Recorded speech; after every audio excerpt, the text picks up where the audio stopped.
ഓം ശരവണ ഭവ. എല്ലാവർക്കും കാർത്തികേയം യൂട്യൂബ് ചാനലിലേക്ക് സ്വാഗതം.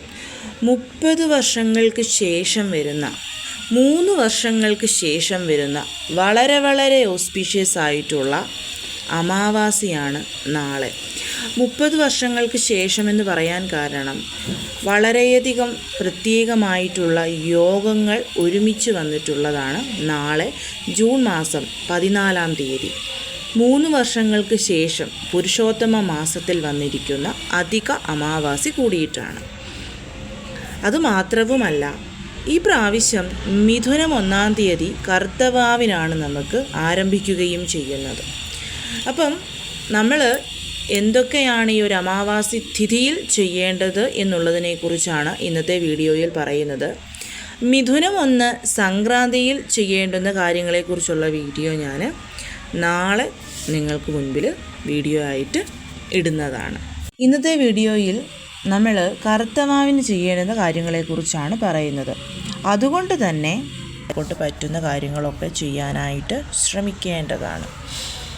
അതുമാത്രവുമല്ല, നിങ്ങൾ ആദ്യമായിട്ടാണ് ഈ ഒരു ചാനൽ കാണുന്നതെന്നുണ്ടെങ്കിൽ ചാനലൊന്ന് സബ്സ്ക്രൈബ് ചെയ്യുവാനും വീഡിയോ മുഴുവനായിട്ട് കണ്ടിഷ്ടപ്പെട്ടാൽ ലൈക്ക് ചെയ്യുവാനും ഷെയർ ചെയ്യുവാനും മറക്കുകയും ചെയ്യരുത്. അപ്പം നാളെ അമാവാസി തിഥിയുടെ ആരംഭം എപ്പോഴാണെന്നുള്ളത് നോക്കാം. നാളെ ഞായറാഴ്ചയാണ് അമാവാസി വന്നിരിക്കുന്നത്. ഞായറാഴ്ച ഉച്ചയ്ക്ക് 12:20 കൂടിയാണ് അമാവാസി തിഥിയുടെ ആരംഭമെന്ന് പറയുന്നത്. അമാവാസി അവസാനിക്കുന്നത് പിറ്റേന്ന് തിങ്കളാഴ്ച രാവിലെ 8:29 കൂടിയിട്ടാണ്. അപ്പം നമുക്ക് മുഴുനീള അമാവാസിയായിട്ട് കിട്ടുന്നത് നാളെ ഞായറാഴ്ചയാണ്. പക്ഷേ പിതൃതർപ്പണമൊക്കെ ചെയ്യുന്നവർ അത് ചെയ്യേണ്ടത് തിങ്കളാഴ്ചയാണ്. കാരണം തിങ്കളാഴ്ച സൂര്യ ഉദയം മുതൽ 8:29 വരെ നമുക്ക് അമാവാസി തിഥി ഉള്ളത് കൊണ്ട് തന്നെ നമ്മൾ പിതൃതർപ്പണം ചെയ്യേണ്ടത് തിങ്കളാഴ്ചയാണ്. അതാരും മറക്കരുത്. അപ്പോൾ ഈ ഞായറാഴ്ച ദിവസം നമുക്ക് ചെയ്യാൻ പറ്റുന്ന കാര്യങ്ങൾ എന്തൊക്കെയാണ് എന്നുള്ളത് നോക്കാം. ഞായറാഴ്ച സന്ധ്യയ്ക്കുള്ള ലക്ഷ്മി പൂജ, അതേപോലെ നമ്മുടെ വീട്ടിൽ ഓരോ മുറിയിലും ടോയ്ലറ്റ് ആൻഡ് ബാത്റൂം ഉൾപ്പെടെ നമ്മൾ ഉപ്പുകല്ല് വെക്കുന്നത് നമ്മുടെ വീട്ടിലെ സർവ്വവിധത്തിലുള്ള നെഗറ്റീവ് എനർജി മാറാൻ വേണ്ടിയിട്ട്, അതേപോലെ ഉപ്പുകല്ലിട്ട വെള്ളം കൊണ്ട് വീട് തുടയ്ക്കുന്നത്, ഈ വക കാര്യങ്ങളൊക്കെ നമുക്ക് ഞായറാഴ്ച ചെയ്യാവുന്നതാണ്. സന്ധ്യയ്ക്ക് ലക്ഷ്മി പൂജ എന്ന് പറയുമ്പം നമ്മുടെ ഈ ഒരു അധികമാസമായതുകൊണ്ട് തന്നെ നിങ്ങൾ ചെയ്യേണ്ടുന്ന കാര്യം എന്ന് പറയുന്നത് ഒന്നെങ്കിൽ 33 ദീപങ്ങൾ ദേവിക്ക് മുൻപിൽ തെളിയിച്ചുകൊണ്ടോ 33 കുപ്പിവിളകൾ അമ്മയ്ക്ക് സമർപ്പിച്ചുകൊണ്ടോ ചെയ്യാവുന്നതാണ്. ഇത് രണ്ടും നിങ്ങൾ ഓൾറെഡി ചെയ്തു കഴിഞ്ഞവരാണ് എന്നുണ്ടെങ്കിൽ 33 പ്രാവശ്യം ചൊല്ലേണ്ടുന്ന അമ്മയുടെ ഒരു മന്ത്രമുണ്ട്.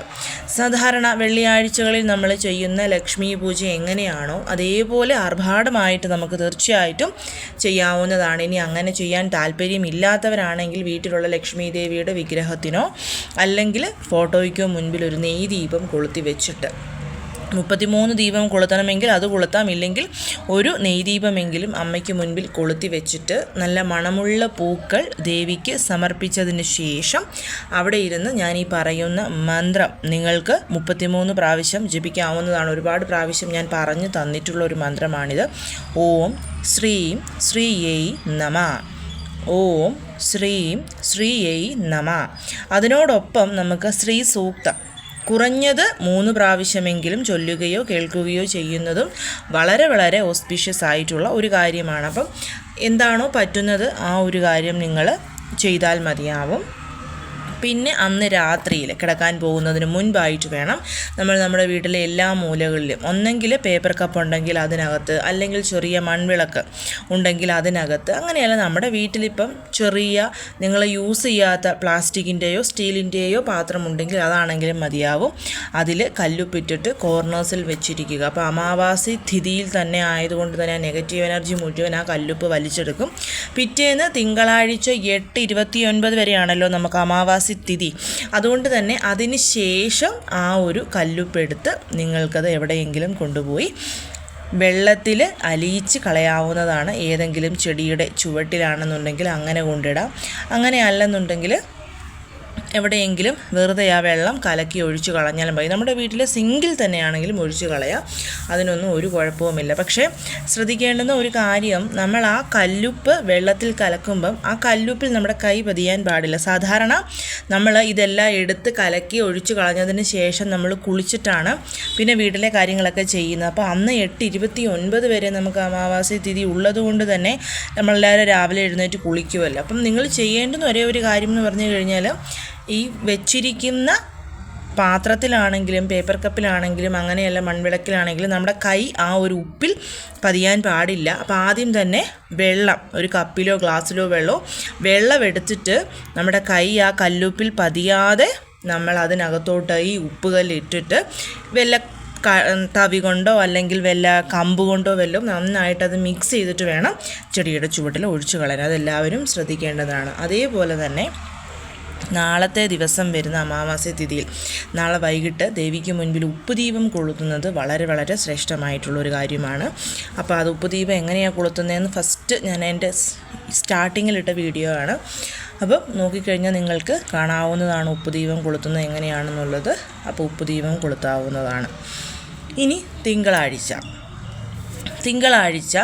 രാവിലെ, ഇപ്പം നമുക്കറിയാം തിങ്കൾ എന്ന് പറയുന്നത് സാക്ഷാത് ശിവഭഗവാന്റെ ദിവസമാണ്, ചന്ദ്രൻ്റെ ദിവസമാണ്. തിങ്കളാഴ്ച അമാവാസി വരുന്നതിന് നമ്മൾ സോമവതി അമാവാസി എന്നാണ് പറയുന്നത്. അപ്പോൾ തിങ്കളാഴ്ച സൂര്യോദയം മുതൽ ആ ഒരു 8:29 വരെ അമാവാസി തിഥി ഉള്ളതുകൊണ്ട് തർപ്പണം ചെയ്യുന്നവരൊക്കെ തർപ്പണം ചെയ്യാൻ വേണ്ടിയിട്ട് പോകണം.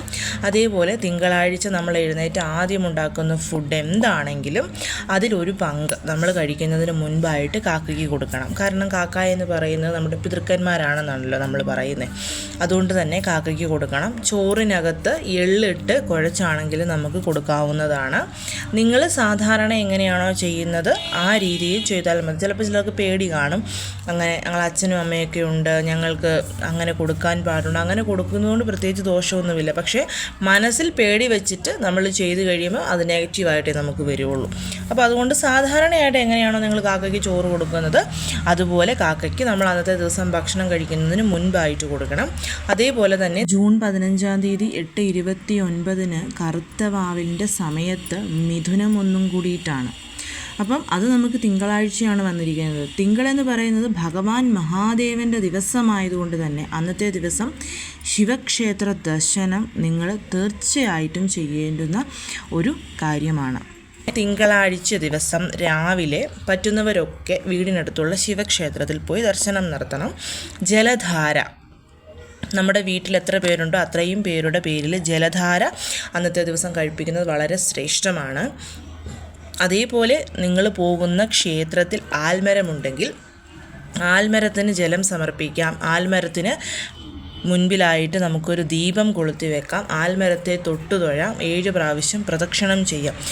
ഈ ഒരു സോമവതി അമാവാസികളിൽ വൃക്ഷത്തെ പൂജ ചെയ്യുന്നത് ദീർഘസുമംഗലി ഭാഗ്യം നമുക്ക് ലഭിക്കുമെന്നാണ് പറയുന്നത്. അതിൽ തന്നെ തിങ്കളാഴ്ചയോട് കൂടി ചേർന്ന് വന്നിരിക്കുന്ന അമാവാസിയിൽ നമ്മൾ വൃക്ഷപൂജ ചെയ്താൽ, വൃക്ഷം എന്ന് പറയുമ്പോൾ എല്ലാ വൃക്ഷങ്ങളുമില്ല, ആൽമരം, അരയാൽ, ഈ 2 മരത്തിനും വൃക്ഷപൂജ ചെയ്താൽ ദീർഘസുമംഗലി ഭാഗ്യം നമുക്ക് ലഭിക്കും എന്നാണ് പറയുന്നത്.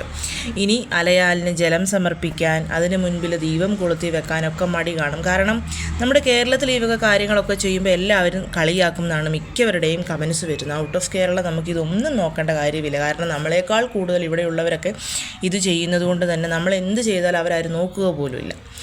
അപ്പോൾ അതുകൊണ്ട് അങ്ങനെ ഇപ്പോൾ ഒരു പേടി നിങ്ങൾക്കുണ്ട് എന്നുണ്ടെങ്കിൽ, അല്ലെങ്കിൽ മറ്റുള്ളവർ കളിയാക്കും എന്നൊക്കെ അങ്ങനെയൊക്കെ ചിന്തകളുള്ളെന്നുണ്ടെങ്കിൽ നിങ്ങൾ ജസ്റ്റ് ആൽമരത്തിൻ്റെ അടുത്ത് പോയി അതിനെ ഒന്ന് തൊഴുതതിന് ശേഷം ഒരു പ്രാവശ്യമെങ്കിലും നിങ്ങളൊന്ന് റൗണ്ട് ചെയ്യുക. 7 പ്രാവശ്യമാണ് നമ്മൾ സത്യത്തിൽ ആൽമരത്തിനെ റൗണ്ട് ചെയ്യേണ്ടത്. പക്ഷേ ഒരു പ്രാവശ്യമെങ്കിലും റൗണ്ട് ചെയ്ത് മനസ്സിൽ പ്രാർത്ഥിച്ചിട്ട് വീട്ടിലോട്ട് തിരിച്ചു വരാവുന്നതാണ്. അത് നമുക്ക് ദീർഘസുമംഗലി ഭാഗ്യം നൽകി അനുഗ്രഹിക്കുന്നതാണിത്.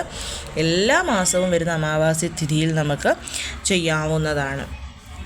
അതേപോലെ തന്നെ ചെയ്യേണ്ടുന്ന മറ്റൊരു കാര്യം എന്ന് പറയുന്നത് ശിവക്ഷേത്രത്തിൽ പോയി ഭഗവാന് നമ്മൾ ജലധാരയൊക്കെ കഴിപ്പിച്ചതിന് ശേഷം അവിടെ നിന്ന് ഒരു 11 പ്രാവശ്യം ഓം നമഃ ശിവായ ജപിക്കുക എന്നുള്ളതാണ്. വെറും 11 പ്രാവശ്യം മാത്രം നമ്മൾ ഓം നമഃ ശിവായ ജപിച്ചാൽ മതിയാവും.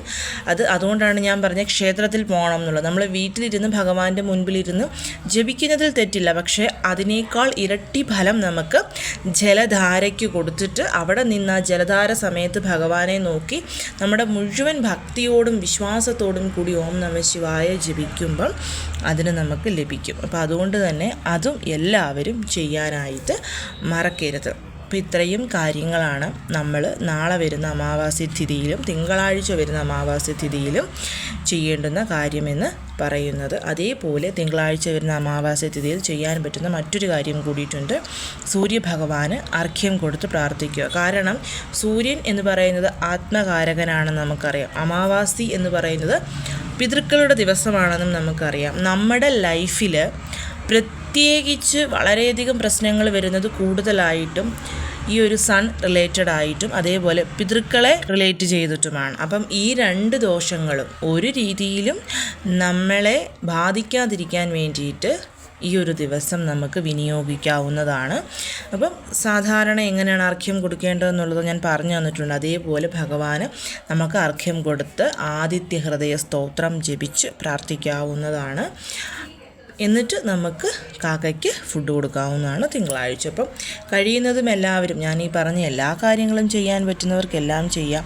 അങ്ങനെയല്ല, സാഹചര്യങ്ങൾക്കനുസരിച്ച് നിങ്ങൾക്ക് എന്തൊക്കെ ചെയ്യാൻ പറ്റുമോ അതൊക്കെ ചെയ്യാവുന്നതാണ്. എല്ലാവരെയും മുരുകൻ അനുഗ്രഹിക്കട്ടെ. ഓം ശരവണഭവ.